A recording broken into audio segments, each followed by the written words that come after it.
Hello, welcome again. We are solving Journal Knowledge paper of year 2023 of CDS exam 1.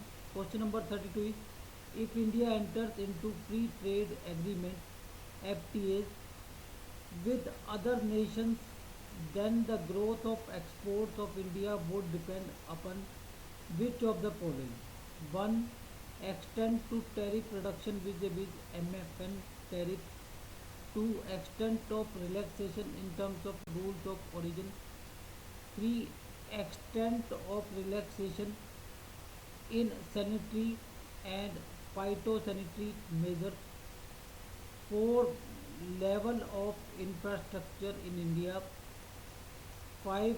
Income in nations with which India enters into FTAs. Select the correct answer using the code given below. Option A 1, 3 and 4 only. Option B 1, 2 and 4 only. Option C 2, 3 and 5 only. And option D 1, 2, 3, 4 and 5. So here answer is option D, all are necessary. Um, all the growth of export depends on all, and the explanation is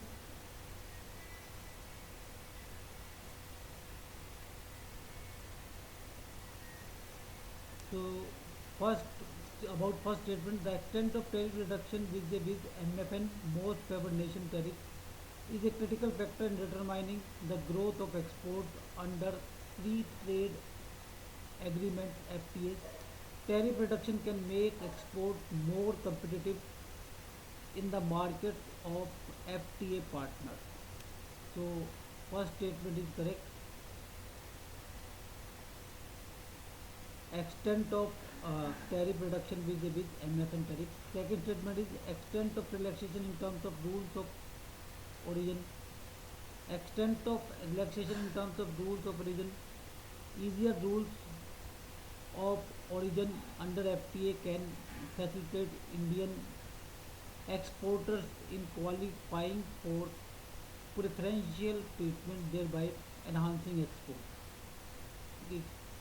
And third statement is extent of relaxation in sanitary and phytosanitary measures. So that is also correct. The extent of relaxation in sanitary and phytosanitary measures can also influence export growth. Relaxing these measures can reduce barriers to trade for agriculture, cultural and food products. And the fourth statement is, or fourth dependence is level of infrastructure in India. The level of infrastructure in India is a crucial for export growth. Efficient ports, roads, and logistic services reduce the cost and time of exporting goods, making Indian export more competitive. And the last one, last dependence is income of nations with which India enters into FTA. So income in nations with which India enters into FTA, the higher income level in partner countries can increase the demand for Indian exports, leading to grow in export volume. So answer is option D. All are correct. All are FTA depends on all these. So answer is option D.